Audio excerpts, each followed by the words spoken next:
Engagement, professionnalisme, dévouement. 3 valeurs qui rassemblent et guident le travail quotidien des 260 000 personnels de la sécurité civile française et de leurs nombreux partenaires. Cet univers hétérogène est composé de sapeurs-pompiers, de sapeurs-sauveteurs, de pilotes d'avions et d'hélicoptères, de démineurs, de techniciens logistiques et d'agents administratifs. À la tête de ce dispositif, la direction de la sécurité civile coordonne les missions, les moyens et les compétences de chacun. C'est donc par elle que nous allons commencer notre immersion au cœur des risques.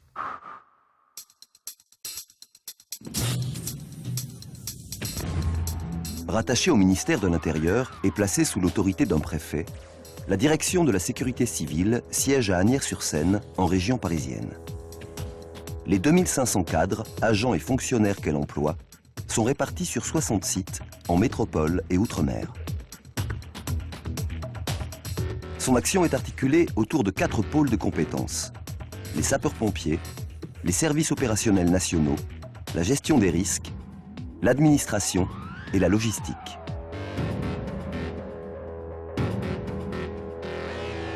La DSC assure également les missions d'inspection et de relations internationales et pilote la formation des cadres, notamment grâce à l'École nationale supérieure des officiers de sapeurs-pompiers. Elle joue enfin un rôle d'information des populations sur l'existence des risques et sur les conduites à tenir en situation de crise.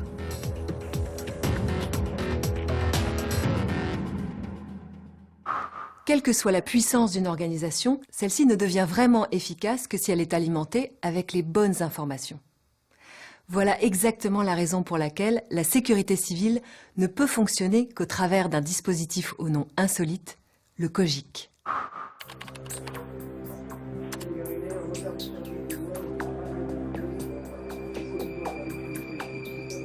Le Centre opérationnel de gestion interministérielle des crises, c'est la sentinelle du système, chargée de collecter en temps réel et sur tout le territoire français les informations et signes annonciateurs d'une crise. Lorsque survient un événement important, cette plateforme de veille se transforme en salle de commandement. S'appuyant sur un réseau d'experts et un dispositif de plan de secours, le COGIC mobilise des moyens au niveau national afin de les engager en appui des secours départementaux et zonaux. Dans le cas d'une catastrophe majeure, le COGIC monte encore en puissance et assure la coordination avec les autres ministères. C'est également à travers lui que la France peut solliciter ou répondre à une demande d'aide au niveau européen par le biais du Centre d'information et de suivi installé à Bruxelles.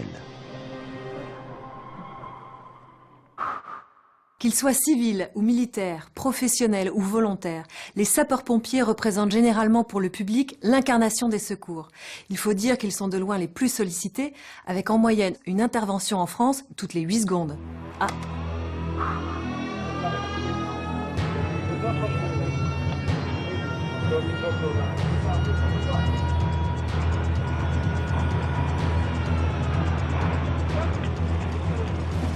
Mobilisés localement, les sapeurs-pompiers sont les premiers acteurs du secours à intervenir sur un sinistre ou une catastrophe.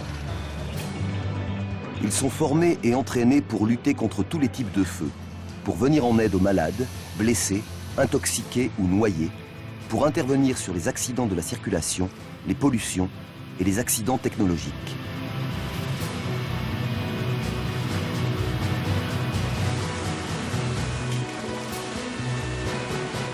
Selon les risques répertoriés dans leur zone d'intervention, certains centres se dotent d'équipements et de compétences particulières. Ces moyens spécifiques peuvent intervenir dans une autre zone, voire même à l'étranger, en fonction des demandes répercutées à la DSC.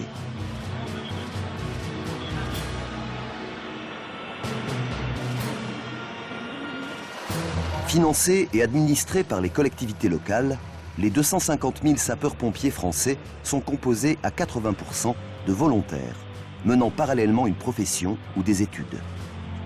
15% sont des professionnels civils, généralement affectés dans les grandes villes, et 5% sont militaires, couvrant les agglomérations de Paris et de Marseille.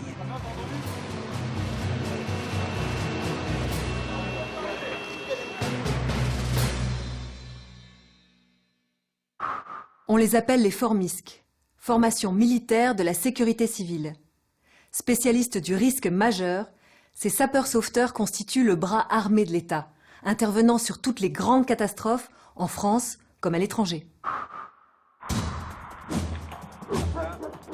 Unité de renfort national, les Formisques sont engagés sur ordre du COGIC pour faire face à des événements naturels ou technologiques exceptionnels.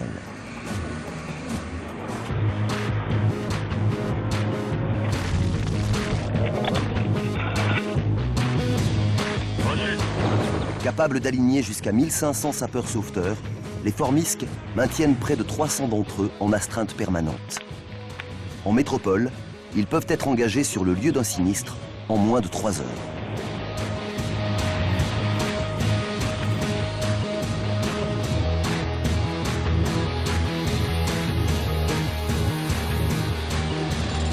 Sollicités d'un bout à l'autre du globe, les détachements d'intervention sont constitués par la réunion de modules spécialisés.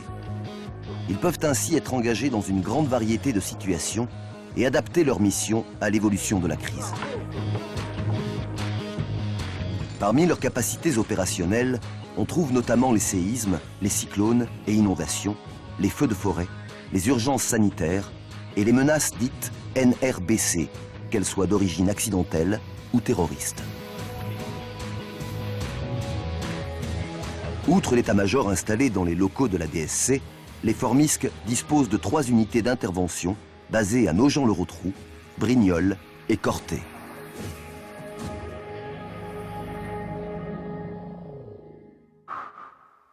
Ils passent leur vie la tête en l'air, mais n'en gardent pas moins les pieds sur terre.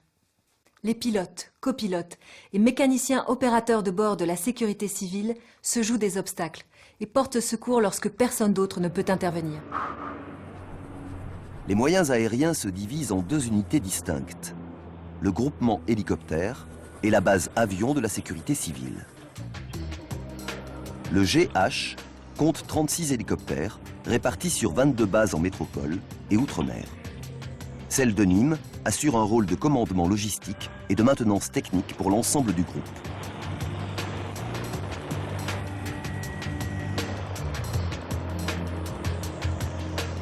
Pouvant intervenir 24 heures sur 24, les dragons de la sécurité civile secourent chaque année plus de 10 000 personnes en mer, en montagne et en zone urbaine.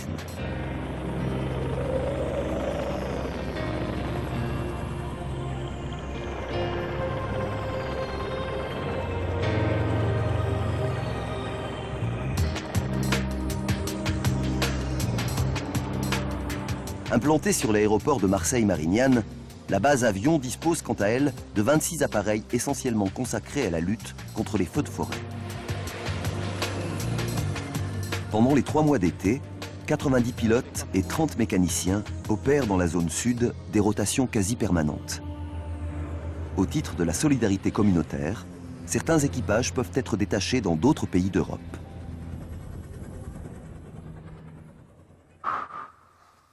Humble, rigoureux et serein. Des qualités humaines réclamées par tous les métiers de la sécurité civile, et plus spécialement encore chez les démineurs. Ce corps d'intervention, créé après la Deuxième Guerre mondiale, a vu ses missions progressivement évoluer vers une menace très actuelle, le terrorisme.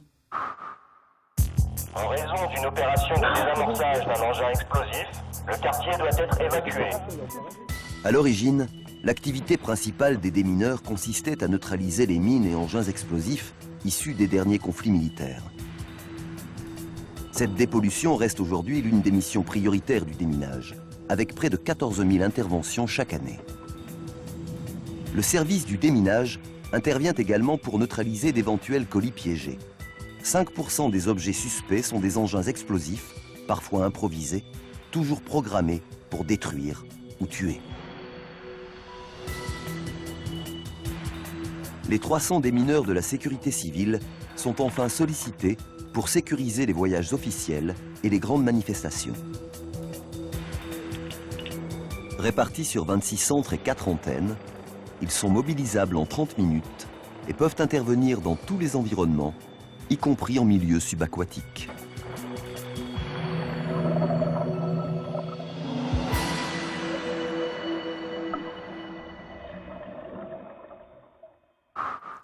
Ultime maillon de cette chaîne opérationnelle, les techniciens des ESOL agissent aux côtés des sauveteurs pour déployer, mettre en œuvre et entretenir les équipements stratégiques de la sécurité civile.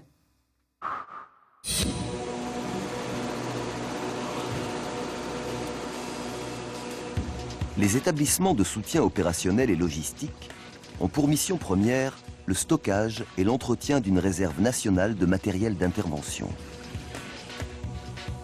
Les ESOL assurent la gestion et le déploiement de ces moyens en France et à l'étranger. Pour cela, ils mettent en action le GIL, Groupement d'intervention logistique, composé de 70 techniciens volontaires recrutés parmi 4 établissements en métropole. Constituée pour les catastrophes majeures, la réserve nationale regroupe différentes familles de matériel, notamment des moyens de pompage et de dépollution, de production d'eau potable et d'énergie, d'hébergement des populations et de protection contre les effets d'une contamination radiologique ou chimique. Les personnels des ESOL assurent enfin une maintenance technique sur les véhicules et les équipements spécifiques des services opérationnels de la DSC.